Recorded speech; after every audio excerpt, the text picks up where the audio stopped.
pessoal, aqui é o professor Humberto Quezado e a gente vai falar hoje sobre intervenção do Estado na propriedade privada. Perceba, esse tema ele é muito importante, principalmente quando você considera a questão de nós vivermos em um Estado cuja Constituição é garantista. Perceba o paradoxo disso. A gente vive numa Constituição que garante, por exemplo, o direito de propriedade. Mas essa mesma Constituição, ela condiciona parte desse direito de propriedade a algumas coisas.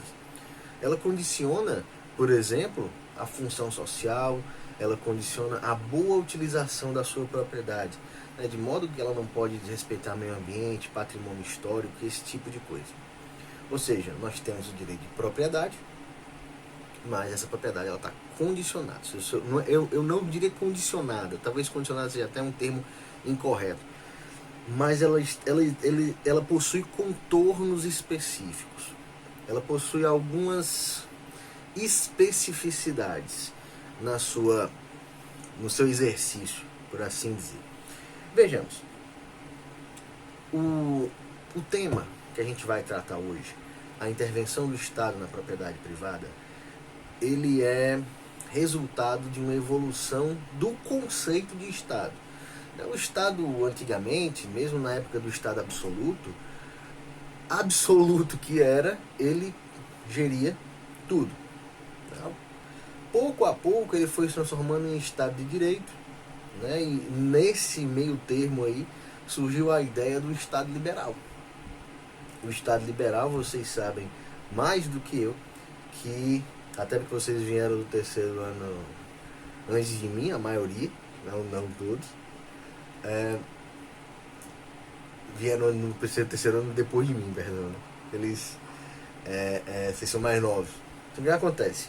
O Estado liberal, ele previa a doutrina do laissez-faire. E o que é isso? Que diabo é a doutrina do laissez-faire? A doutrina do deixar e fazer. O deixar e fazer, deixar e passar. Ou seja, tudo isso é o laissez-faire, laissez-passer. Ou seja, você deixa o Estado cuidar só com o mínimo possível. A doutrina do laissez-faire, ele dava ampla liberdade ao indivíduo, né, de modo que ele considerava os direitos dele intangíveis. Ou seja, e essa doutrina do Estado totalmente liberal economicamente, ela dava margem à existência de alguns abismos sociais. A desigualdade social, ela dentro de um Estado intervencionista, ela é imensa. Imagine num Estado liberal, ela é um abismo. Não tem nenhuma diferença, uma desigualdade social, ela é um abismo social. Né? Então, ou seja, nesse contexto aí, o Estado não estava muito preocupado com o exercício de propriedade, não. De modo que, paulatinamente, o Estado vem intervindo mais e mais na economia, vem intervindo mais e mais também na propriedade. Né? Ou seja, temos inclusive um capítulo de ordem econômica na nossa Constituição. Mas ele, pouco a pouco, né, os Estados mais modernos, em especial aqueles que contêm uma Constituição garantista como a nossa, de 1988, ele foi dando paulatinamente lugar ao estado de bem-estar social. Ou seja, o que diabo é isso? Significa dizer que o estado de bem-estar social, para ele conseguir alcançar as finalidades às quais ele se propõe, ele precisa às vezes intervir, seja na ordem econômica, que não é o objeto desse vídeo hoje, mas ele também intervém na propriedade privada, certo? Dado algumas circunstâncias, o Estado às vezes pode intervir na propriedade privada de acordo com os fundamentos constitucionalmente previstos. Olha só, a gente já viu que o Estado brasileiro ele possui uma Constituição excessivamente garantista, certo? A nossa Constituição de 1988, ele prevê, ao mencionar aí os princípios gerais da atividade econômica, lá no artigo 170, ele prevê que dentre os princípios da atividade econômica estão, né, a propriedade privada e a função social da propriedade. Perceba aqui no artigo 170 da Constituição Federal. Olha só. A ordem econômica, fundada na valorização do trabalho humano e da livre iniciativa, tem por fim assegurar a todos a existência digna, conforme os ditames da justiça social. E a nossa Constituição, ela é um guerreiro da justiça social, né? O Social Justice Warrior. Observados os seguintes princípios. Dentre os elencados estão, no inciso 2, a propriedade privada, e no inciso 3, a função social dessa propriedade. Isso quer dizer basicamente o quê? Que o nosso Estado, ele tenta conjugar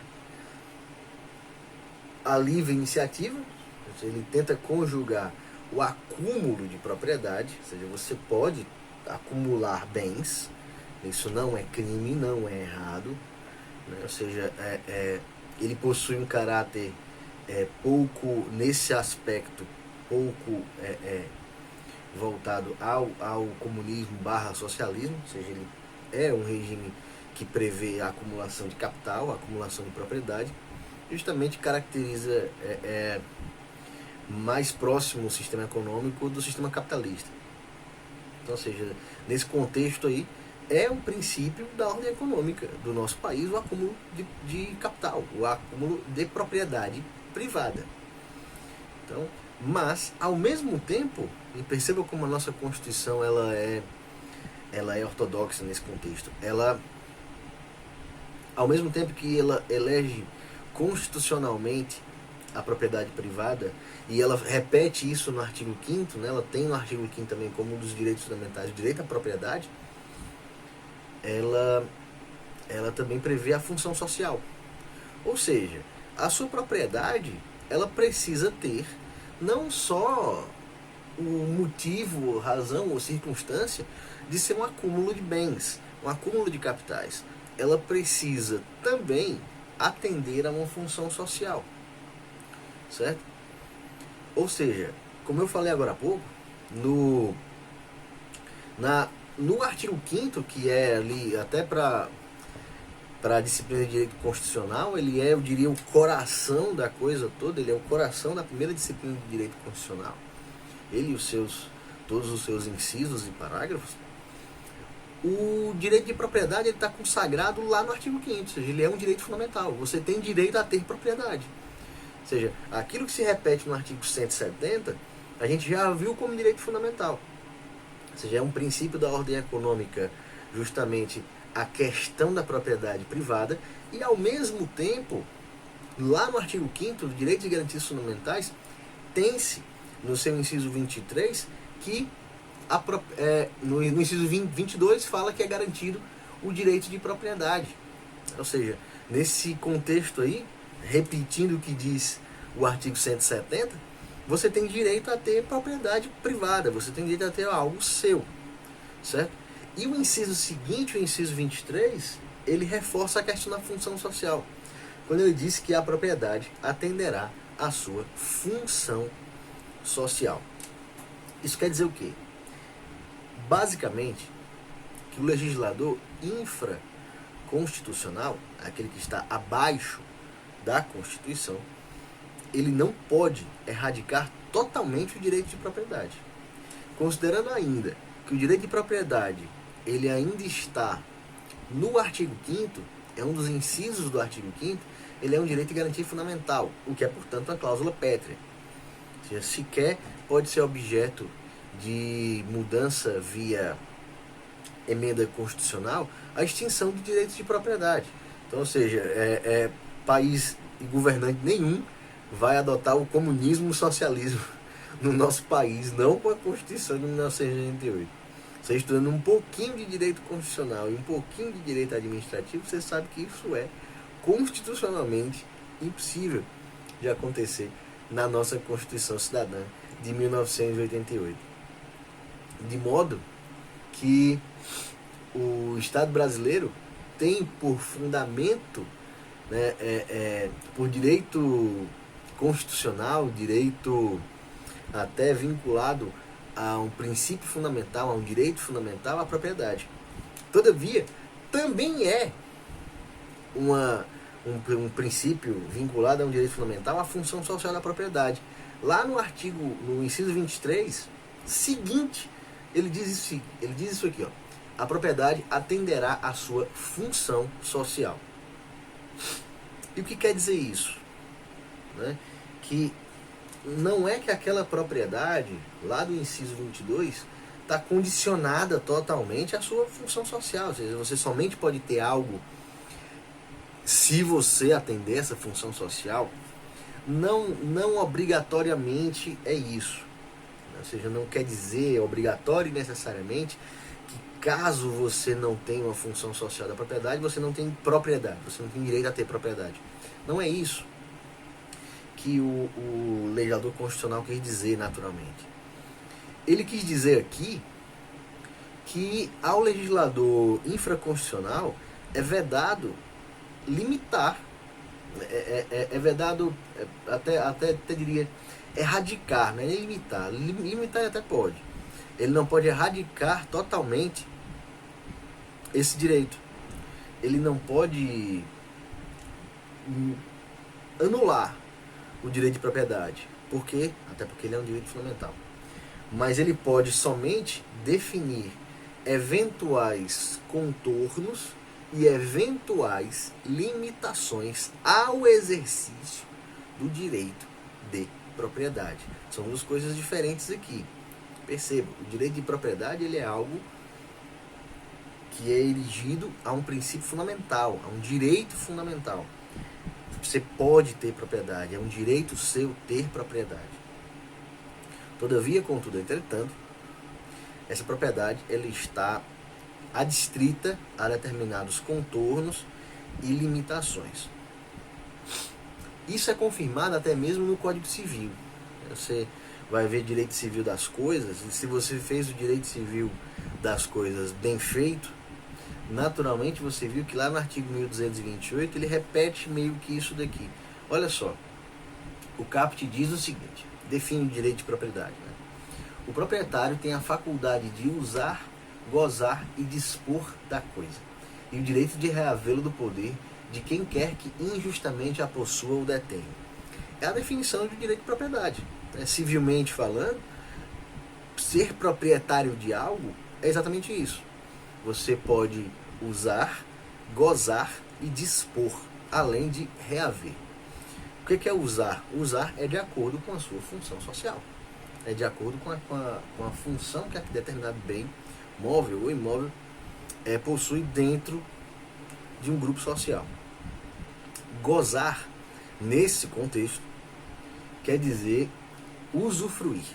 Você pode usufruir de frutos advindos, direto ou indiretamente, da sua propriedade. Por exemplo, você pode alugar um imóvel, você pode alugar um carro, você pode arrendar um caminhão, você pode ter uma fazenda, e nessa fazenda tem árvores frutíferas, você pode até mesmo vender os frutos, comer os frutos, tudo isso. Isso é gozar, isso é usufruir. E o dispor significa alienar ou destruir, né? Até mesmo considerando o princípio da alteridade no direito penal, só é crime destruir coisa alheia. Destruir coisa sua, ao menos em tese, não é crime. Nós veremos a hipótese de tombamento, né? Que tombamento é um exercício quanto ao dispor, né? A parte do dispor. Você não pode destruir nem modificar determinado bem imóvel. Certo? E também o direito de reavê-la, né? Seja judicialmente ou utilizando-se da própria força, né? O esforço físico para tomar aquela coisa, desde que não incorra em exercício arbitrário das próprias razões ou alguma situação de violência. O primeiro parágrafo do artigo 1228 lá do Código Civil diz que o direito de propriedade deve ser exercido em consonância com suas finalidades econômicas e sociais, de modo a serem preservados, de conformidade com o estabelecido em lei especial, a flora, a fauna, as belezas naturais, o equilíbrio ecológico e o patrimônio histórico e artístico, bem como evitar a poluição do ar e das águas. Ou seja, percebam aqui que o exercício de propriedade já vem ganhando os primeiros contornos. Ou seja, a gente já vai verificando já aqui os primeiros contornos aí do exercício desse direito. Poxa, tudo bem, eu posso ter uma fazenda, mas eu não posso usar essa fazenda para poluir alguma coisa. Eu tenho que, através de determinadas especificidades, eu preciso conservar a fauna, preciso conservar a flora. Perceba aí a função, até mesmo lá do direito ambiental, uma função socioambiental da propriedade. Parágrafo 2º do artigo 1228 do Código Civil diz isso. São defesos, ou seja, proibidos, os atos que não trazem ao proprietário qualquer comodidade ou utilidade e sejam animados pela intenção de prejudicar outrem. Ou seja, a sua propriedade não pode ser utilizada para prejudicar a propriedade alheia. Por mais que você faça alguma coisa na sua propriedade, em tese seja livre, mas o exercício do seu direito de propriedade não deve incorrer na perturbação alheia. É óbvio. Isso, embora seja óbvio, é melhor que esteja numa lei. 3. O proprietário pode ser privado da coisa. Aqui percebo, poxa, eu posso perder minha propriedade. Nos casos de desapropriação, é uma das hipóteses de intervenção, por necessidade ou utilidade pública ou interesse social, bem como no de requisição no caso de perigo iminente. Essa é uma modalidade de intervenção menos drástica, ela é mais branda. 4. O proprietário também pode ser privado da coisa se o imóvel reivindicado consistir em extensa área, na posse ininterrupta e de boa-fé, por mais de 5 anos, de considerável número de pessoas, e estas nela houverem realizado, em conjunto ou separadamente, obras e serviços considerados pelo juiz de interesse social e econômico relevante. Temos aqui uma previsão aqui da desapropriação para a reforma agrária. Ou seja, a pessoa, ele fala em extensa área, ou seja, você acaba perdendo isso se uma área rural ela não estiver sendo efetivamente produtiva. Por quê? A função social da propriedade rural, ela não consiste, assim como diferentemente da urbana, que é atender ao plano diretor, precisa ter uma função daquilo dali, não é só se tornar um latifúndio improdutivo e aquela terra é sua porque ela é sua e acabou-se. Não é bem assim. No caso do parágrafo antecedente, no caso da desapropriação para a reforma agrária, o juiz fixará a justa indenização devida ao proprietário. Pago o preço, valerá a sentença como um título para o registro do imóvel em nome dos possuidores. Ou seja, você perde em nome daquelas pessoas que estavam ocupando o imóvel de boa fé. Lembrando, a própria lei fala de boa fé, ininterruptamente, por 5 anos. Não é invasão de terra, esse tipo de coisa.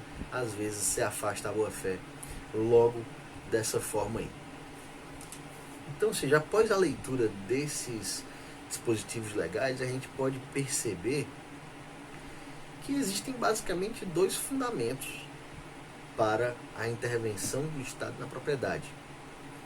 O primeiro deles, cumprimento da função social da propriedade, ou seja, a função social da propriedade não foi atendida e ela pode ser aí mitigada ou ela pode perder. E outra, satisfação do interesse público. Aí é muita coisa.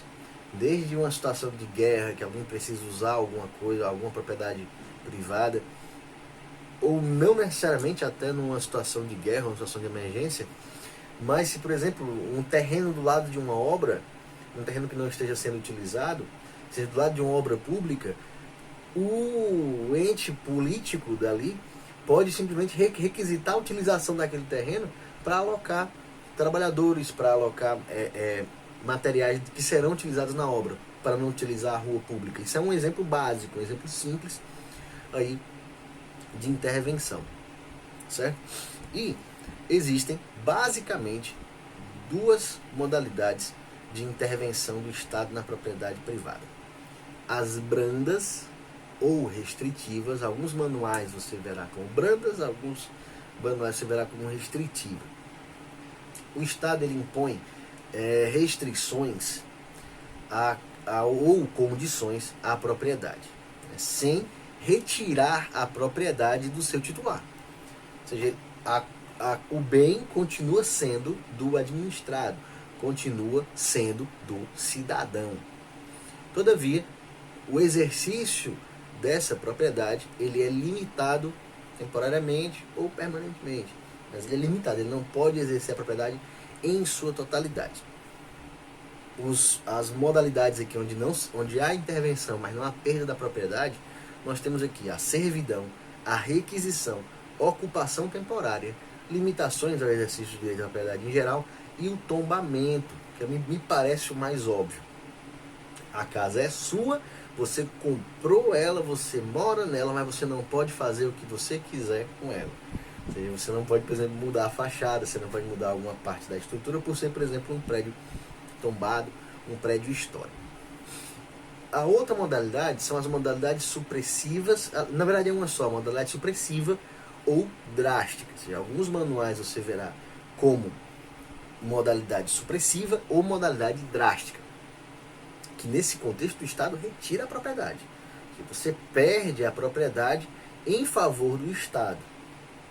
Ou seja, você transfere aquela propriedade do patrimônio particular para o patrimônio público, com o objetivo de atender à satisfação do interesse público. Lembrando, o interesse público, a supremacia do interesse público juntamente com a indisponibilidade do interesse público são as chamadas pedras de toque do direito administrativo. Então, ou seja, elas serão as duas grandes regras que vão ser observadas na maioria das coisas que a gente falar aqui sobre direito administrativo. E o exemplo disso é a desapropriação, ou as modalidades de desapropriação são a modalidade de intervenção mais drástica, mais profunda, certo? E beleza. Dito isso, quem é que pode fazer a desapropriação? A quem cabe fazer a desapropriação? Só que antes de tudo, considerando que a norma primeira que fala de desapropriação ou imposição de condições ao exercício do direito de propriedade é a Constituição, a gente precisa falar da competência. Competência seja competência legislativa ou competência administrativa. Olha só,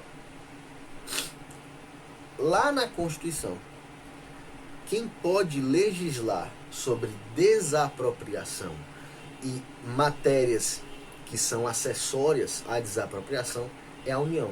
Isso é competência privativa da União, não é exclusiva, privativa. Lá no artigo 22 da Constituição, da sua Constituição, diz o seguinte: compete privativamente à União legislar sobre, ou seja, são assuntos que, num primeiro momento, a Constituição vai legislar. Direito civil, obviamente, no que tange a propriedade, estamos falando de direito civil. Comercial, penal, processual, eleitoral, agrário, marítimo, aeronáutico, espacial e do trabalho. Um ênfase aqui para o direito civil, muito embora a gente tenha falado o inciso todo. 2. Desapropriação. Ponto. Cabe à lei federal legislar sobre desapropriação. 3. Requisições civis e militares em caso de iminente perigo e em tempo de guerra. A utilização, a requisição temporária da propriedade particular para a utilização do poder público, seja na área militar ou na área civil, certo? Também essa competência ela é primeiramente, né, da União Federal. Ela cabe primeiramente à União Federal, de uma competência privativa. Existem outras competências legislativas que são competências concorrentes, estão lá no artigo 24 da Constituição, que fala o seguinte: compete à União, Estados, Distrito Federal, não está falando ainda de município, legislar concorrentemente sobre florestas, caça, pesca, fauna, conservação da natureza, defesa do solo, recursos naturais, proteção do meio ambiente e controle da poluição. Por que eu estou falando disso daqui? Por que eu estou falando dessa questão legislativa concorrente? Porque a gente viu no artigo 1228 do Código Civil que o exercício da propriedade deve levar em consideração fauna, flora, meio ambiente, tudo isso. Ou seja, pode ter uma lei da União, do Estado e do DF que verse sobre o tema, certo? Então, ou seja, precisa dar uma olhada nisso daí também. O artigo 30 da Constituição fala da competência legislativa dos municípios. E os municípios podem legislar, basicamente a competência legislativa deles, ela é residual e suplementar. Ele fala o seguinte: compete aos municípios legislar sobre assuntos de interesse local. O que é assunto de interesse local? É um conceito jurídico indeterminado. Você vai saber o que é um assunto de interesse local quando você vir diante dele. Um assunto de interesse local é aquele que diz respeito à circunscrição municipal. É aquele assunto tão específico, que não diz respeito a sequer a cidade vizinha. Exemplo, horário de funcionamento do comércio. Ele diz respeito apenas àquela cidade, porque, enfim, são tratos daquela cidade, especificidades daquela cidade, tudo isso. E 2, a competência suplementar, né, que fala suplementar a legislação federal e estadual no que couber, né? É preencher os espaços vazios da legislação estadual e da legislação federal. Isso estamos falando de quem pode legislar acerca das hipóteses de intervenção do Estado na propriedade privada. Ou seja, nesse contexto aí, nós temos uma competência que é privativa, algumas competências que são concorrentes e temos as competências que são suplementares e residuais dos municípios, certo? Ou seja, se uma lei que disponha sobre casos de requisição da propriedade privada tem que ser federal, ou seja, aquela requisição temporária no caso de militar ou civil ou em tempo de guerra, ela tem que ser federal no primeiro momento. Mas uma lei que estabeleça casos de restrição ao uso de propriedade para o meio ambiente, ela pode ser federal, já que a competência ela é concorrente, pode ser federal, ela pode ser estadual, distrital e, em alguns casos, dependendo da especificidade, até mesmo municipal. Certo? Dito isso, a gente sabe quem é a galera que pode legislar sobre isso. Só que uma coisa é legislar, tá claro. Outra coisa é quem é que vai botar a mão na massa. Quem é que vai colocar a mão na massa no sentido de ir lá ajuizar uma desapropriação e depois conseguir isso e ir lá operacionalizar. Estamos falando de competência administrativa. Via de regra, a competência administrativa ela está adstrita, está condicionada à competência legislativa, certo? De modo que é mais ou menos a mesma coisa. Se ela for fundamentada, e considerando aqui que um dos pilares do direito administrativo é a legalidade, o Estado, município, Distrito Federal ou União não pode fugir do que está na lei. A própria lei que fundamenta uma desapropriação, ela vai fundamentar também, ela vai ser regulamentada por um decreto, por alguma coisa, para a especificidade típica para o exercício daquele ato administrativo. Ou seja, a gente sabe, vocês que viram direito administrativo ali o início, vocês sabem que o ato administrativo ele tem alguns requisitos: competência, finalidade, forma, motivação ou motivo e objeto. Tudo isso está fundamentado em alguma coisa. O administrador ele não pode chegar e dizer assim: ó, eu quero sua casa. Não existe isso. Ele precisa se fundamentar numa lei, ele precisa ter uma hipótese, até porque motivação e motivo são coisas diferentes, que vocês já sabem. Nesse contexto aí, o ente político responsável por legislar ou por criar a situação legislativa, a situação de fato prevista na lei para a desapropriação, aí temos que a federal ela é mais ampla, passo que a municipal é mais específica. Ele também vai ser o ente competente administrativamente para promover essa desapropriação. Judicialmente falando, que ele não pode chegar lá com o trator e derrubar as coisas com as pessoas dentro. Tem um procedimento para isso. Então, ou seja, nesse contexto aí, ele vai ser o competente administrativamente falando para promover essa intervenção, certo? Então, dito isso, cabem algumas definições aqui para a gente. Porque todas as modalidades de intervenção do Estado na propriedade, elas têm por fundamento algumas coisas, elas têm algumas especificidades cujas definições é melhor a gente falar agora, porque a gente não perde tanto tempo falando delas mais lá na frente. Veja só. Primeiro, o que é necessidade pública e utilidade pública? São duas coisas muito próximas. A necessidade pública, ela ocorre em situações anormais. Uma guerra, ela ocorre diante de um desastre, alguma coisa assim. É algo anormal, algo que não acontece no dia a dia, que exige do Estado uma capacidade de resposta maior do que a habitual. Então, ou seja, são situações que se apresentam onde o Estado precisa adquirir o domínio temporariamente de alguns bens. Uma guerra, um desastre, onde ele faz a requisição temporária de alguns bens particulares para a utilização da finalidade do Estado. A utilidade pública está bem pertinho, só que ela acontece numa situação normal. Ou seja, o Estado, para atender situações normais, ele precisa utilizar o bem particular. Nesse caso, uma desapropriação para o bem público, né? Se ele quer alargar uma rua. Está acontecendo aqui em Fortaleza, por exemplo, na Avenida Sargento Hermínio. Ele precisa alargar a rua, por quê? Bem, o Estado vai passar uma rua por cima da casa. Ele vai alargar e vai ter que demolir aquelas casas ali que estavam antes no espaço que será ocupado pelo alargamento da avenida. Então, nesse contexto aí, o Estado não quer se preocupar ou não se preocupa se você construiu as melhores memórias da sua vida naquela casa, se o seu pai construiu aquela casa com as próprias mãos, se o seu avô construiu aquela casa, se o seu pai conheceu a sua mãe, ou até mesmo se você foi feito dentro daquela casa. Para o Estado não quer dizer muita coisa. Pode parecer cruel, mas é uma questão de interesse público.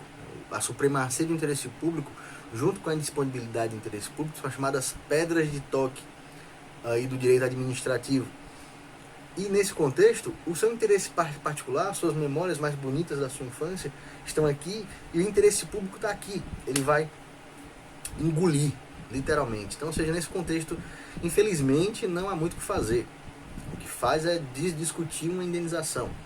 Então, ou seja, a utilidade pública, ela é justamente a ideia da necessidade em uma situação normal. Abrir uma rua, alguma coisa assim. Interesse social. O que é interesse social? É aquela desapropriação, por exemplo, que acontece diante de um valor ou um objetivo a ser alcançado pelo Estado.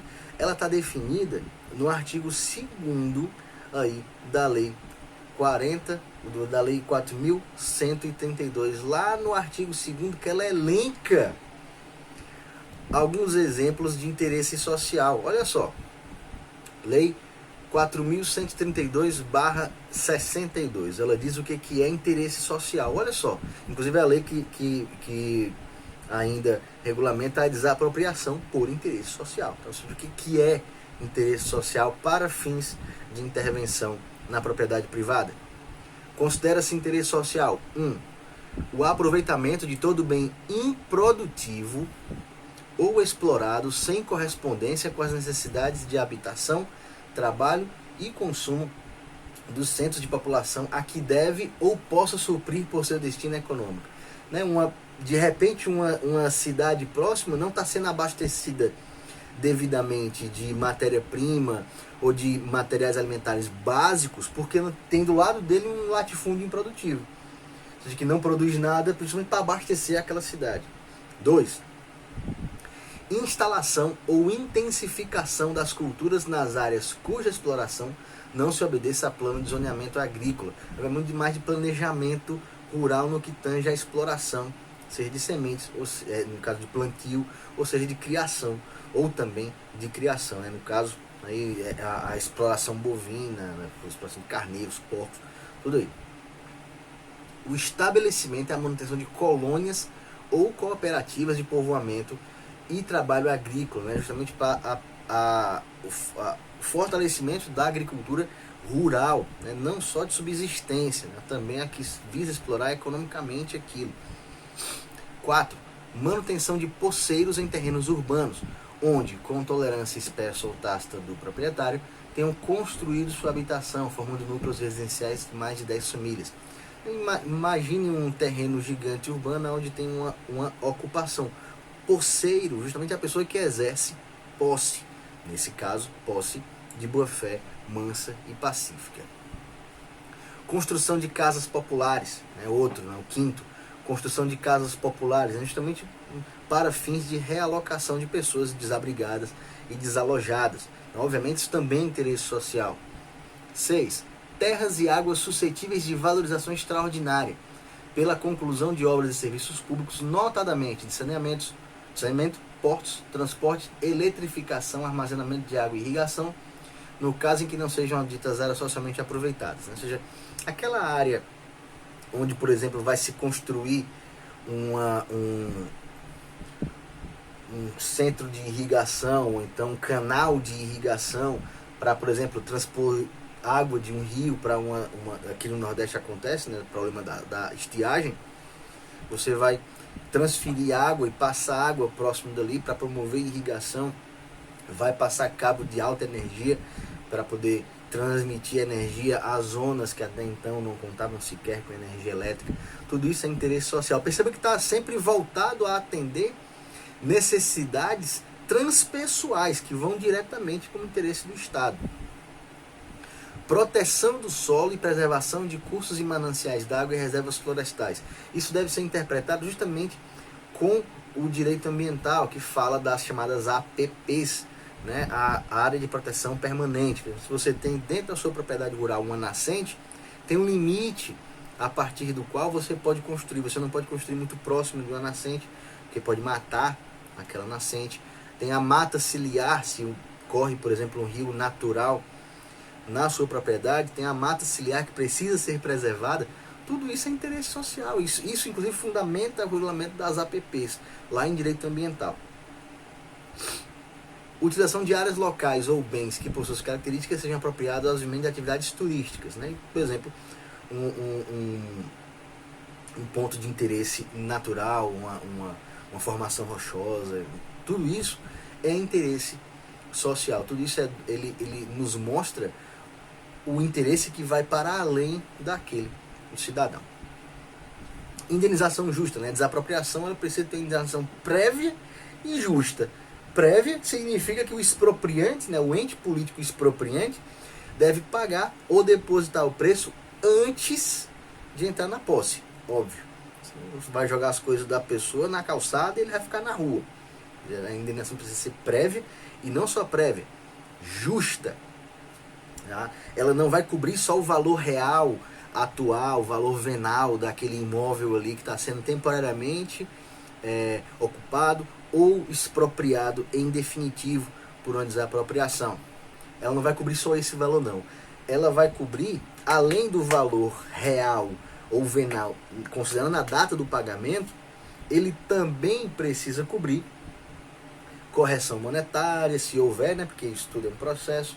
Correção monetária, benfeitoria tem que ser levada em consideração.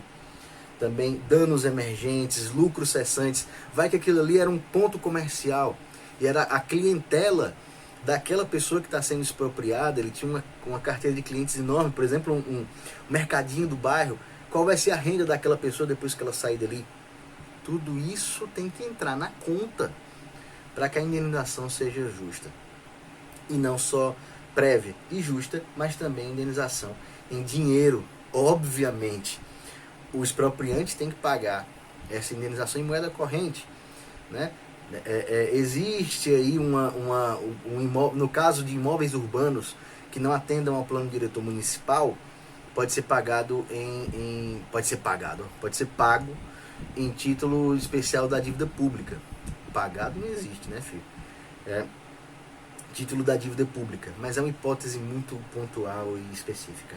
Via de regra, é pago em moeda corrente, ou seja, não pode pagar em título da dívida pública, não pode pagar em moeda do Fortnite, não pode pagar em moedas verdes, nem nada do tipo. Dinheiro, moeda corrente, via depósito, certo? Dito isso, a gente vai passar para as espécies de intervenção que vai ser objeto do nosso próximo vídeo.